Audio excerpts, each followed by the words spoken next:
ዓለማችን በሳይንስና በቴክኖሎጂ ረቃለች በሚባልበት በዚህ ዘመን ላይ አሁንም ድረስ በሰው ልጆች አቅም ሊፈቱ የማይችሉ ድንገተኛና እጅግ አስደንጋጭ ክስተቶች በየቀኑ ይፈጠራሉ። አንድ ግዙፍ አውሮፕላን ከነተጓዦቹ በአየር ላይ እንደ ጭስ በኖ ሲጠፋ፣ አንድ ወጣት በሺዎች በሚቆጠሩ ሰዎች ፊት እየሮጠ ጥቅጥቅ ባለ ጫካ ውስጥ ገብቶ ደብዛው ሲጠፋ፣ ወይም ደግሞ አንድ ግዙፍ መርከብ ያለምንም መሪ ለሁለት ዓመታት ያክል ውቅያኖስን አቆራርጦ ዳርቻ ላይ ሲገኝ ምን ይሰማናል? እነዚህ ታሪኮች ልብ ወለድ አይደሉም። የታሪክ ተመራማሪዎችን ያስደመሙ፣ ቤተሰቦችን በሐዘንና በጥርጣሬ ውስጥ የዘፈቁና የዓለማችንን ታላላቅ ተመራማሪዎች እንቆቅልሽ የሆኑባቸው እውነተኛ ክስተቶች ናቸው። በዛሬው ቪዲዮአችን በቅርብ ዓመታት ውስጥ የተከሰቱና እስከዛሬም ድረስ ምንም አይነት አጥጋቢ ምላሽን ያልተገኘላቸው ሶስት እጅግ ሚስጥር እንዲሁም ደግሞ አነጋጋሪ የሆኑ የመጥፋት ታሪኮችን በጥልቀት እየቃኘን እንመለከታለን። እስከ ፍጻሜው ድረስ አብራችሁኝ ቆዩ። ሰላም ጤና ይስጥልኝ ክቡራትና ክቡራን የዋርካ ቤተሰቦች እንደምን አላችሁ? ይህ ዋርካ ሚዲያ ነው። በዋርካ ሚዲያ ላይ እጅግ አስገራሚ ድንቅ እንዲሁም እጅን በአፍ የሚያስጭኑ አጀብ የሚያስብሉ ድንቃ ድንቅ ቪዲዮዎች በየዕለቱ በቪዲዮ እየተከሸኑ ወደ እናንተ ይደርሳሉ። ታዲያ ይህንን ቻናል ሰብስክራይብ አድርጋችሁ የዚህ ቻናል ቤተሰብ በመሆን ቪዲዮዎችን በየቀኑ እንድትከታተሉ እየጋበዝኩኝ አሁን በቀጥታ ወደ ቪዲዮዎቹ አልፋለሁ። አብራችሁኝ ቆዩ። አንደኛ፣ የማሌዥያው አውሮፕላን በመጋቢት 8 ቀን 2014 ዓመተ ምህረት ከሌሊቱ 6:41 ላይ የማሌዥያ አየር መንገድ በረራ MH370 ከኳላምፑር ተነስቶ ወደ ቤጂንግ ጉዞውን ይጀምራል። አውሮፕላኑ 239 ነፍሳትን አቅፎ በሰላም እየበረረ ነበረ። ሰማዩ ጥሩ እንደነበረ ይነገራል። አውሮፕላኑ እጅግ ዘመናዊም ነው። ነገር ግን ከአንድ ሰዓታት በረራ በኋላ ዓለምን ያስደነገጠው ክስተት ተፈጠረ። አውሮፕላኑ ከማሌዥያ የአየር ክልል ወጥቶ ወደ ቪየትናም ሊገባ ሲል የመጨረሻው ድምፁ ተሰማ። ደህና አደሩ ማሌዥያ 370። ከዚህ በኋላ ግን አውሮፕላኑ እንደ ጉንበኖ ጠፋ። ራዳሮች አዩት የተባለው ነገር ቢኖር አውሮፕላኑ በድንገት አቅጣጫውን ቀይሮ ወደ ህንድ ውቅያኖስ መታጠፉን ብቻ ነበረ። ሳይንቲስቶች፣ መርከቦችና ሰላዮች ለዓመታት ውቅያኖሱን አሰሱት። አውሮፕላኑ ተጠልፎ ነው፣ ቴክኒክ ችግር ገጥሞት ነው፣ ወይም ደግሞ አብራሪው ራሱን ሊያጠፋ ፈልጎ ነው የሚሉ ብዙ መላምቶችም ቀረቡ። በቢሊዮን የሚቆጠር ዶላር ወጣ። ነገር ግን የአውሮፕላኑ ዋና አካሉ እስከዛሬ ድረስ ደብዛው አልተገኘም። ነገር ግን እስካሁን ለብዙሃኑ ያልተነገረ አንድ ሚስጥር አለ። አውሮፕላኑ ከራዳሩ ከጠፋ በኋላ ለ7 ሰዓታት ያክል ፒንግ የሚባል የሳተላይት ምልክትን ይልክ እንደነበረ ነው። ይህ ማለት አውሮፕላኑ የት እንዳለ ባይታወቅም እንኳን ለ7 ሰዓታት ያክል በአየር ላይ እየበረረ እንደነበረ ምስክር ነው። ተጓዦቹ በእነዚህ 7 ሰዓታት ውስጥ ምን እያደረጉ ነበረ?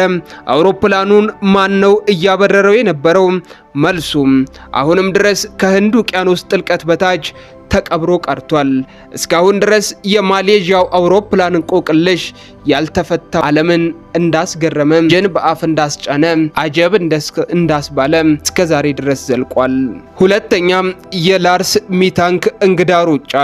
ሐምሌ 2014 ዓ.ም ላርስ ሚታንክ የተባለ የ28 ዓመት ጀርመናዊ ወጣት ከጓደኞቹ ጋር በቡልጋሪያ እረፍት ላይ ነበረ። ጉዞው በጥሩ ሁኔታ ተጀምሮ ነበር። ነገር ግን ላርስ በድንገት ድብድብ ውስጥ ገብቶ ጆሮው ላይ ጉዳት እንደደረሰበት ተነገረ።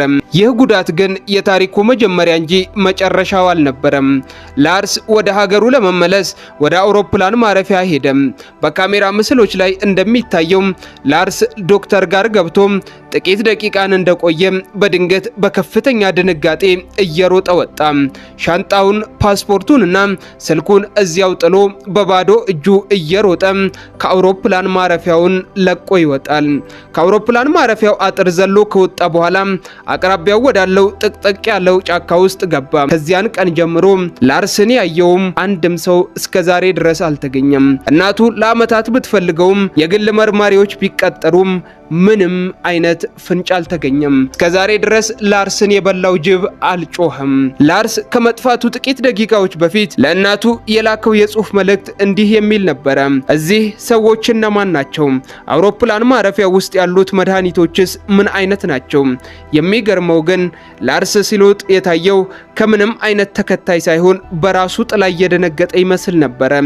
ላርስ ያየው ነገር ምንድን ነው? አሁንም በዚያ ጫካ ውስጥ በህይወት አለ ወይንስ የሆነው ነገር በምናባችን በላይ ነው? ምንድነው በዚያን ሰዓት የተፈጠረው? ላርስ ጫካ ውስጥ ከገባ በኋላ ወዴት ጠፋ የሚለው ጉዳይ እስከዛሬ ድረስ ዓለምን እያነጋገረ ያለ ክስተት ሆኖ ዘልቋል። ሶስተኛም የኤስኤስ አልተና የመንፈስ መርከብ የካቲት 2020 በአየርላንድ የባህር ዳርቻ ላይ የሚኖሩ ሰዎች አንድ ግዙፍ መርከብ ወደ ዳርቻው ስትጠጋ ተመለከቱ። መርከቧ ኤምቪ አልታ ትባላለች። ነገር ግን መርከቧ ዳርቻው ላይ ስትቆም አንድም ሰው ከውስጡ አልወረደም። መርከቧ ባዶ ነበረች። ይህቺ መርከብ በ2018 ዓመተ ምህረት በአትላንቲክ ውቅያኖስ ላይ ተበላሽታ እንደነበረ ይታወቃል። በወቅቱ የነበሩት መርከበኞች በአሜሪካ የባህር ጥበቃ ኃይል ተረድተው መርከቧን ጥለው ወጥተው ነበር። መርከቧም በውቅያኖሱ ላይ ብቻዋን እንደቀረች ይነገራል። መርከቧ ለ2 ዓመታት ያክል በውቅያኖሱ ላይ ብቻዋን ተንሳፋለች። ማዕበልን አልፋ ሌሎች መርከቦችን ሳትገጭ በሺዎች የሚቆጠሩ ኪሎሜትሮችን አቋርጣ አየርላንድ ሀገር ደርሳለች። እንዴት ይሄንን ሁሉ ርቀት ያለምንም መሪ መጣች የሚለው ሳይንሳዊ እንቆቅልሽ እስከዛሬ ድረስ ሊፈታ ያልቻለ ጉዳይ ሆኗል። ነገር ግን እጅግ አስገራሚው ነገር መርከቧ አየርላንድ ከመድረሷ ጥቂት ወራት በፊት የብሪታንያ የጦር መርከቧን በውቅያኖስ መሃል አይቷት እንደነበረ ነው። በወቅቱ መርከቧን ለመመርመር ሞክረው የነበረ ሲሆን ነገር ግን በመርከቧ ላይ ያዩት ነገር እስካሁንም በሚስጥር የተያዘ ጉዳይ ነው።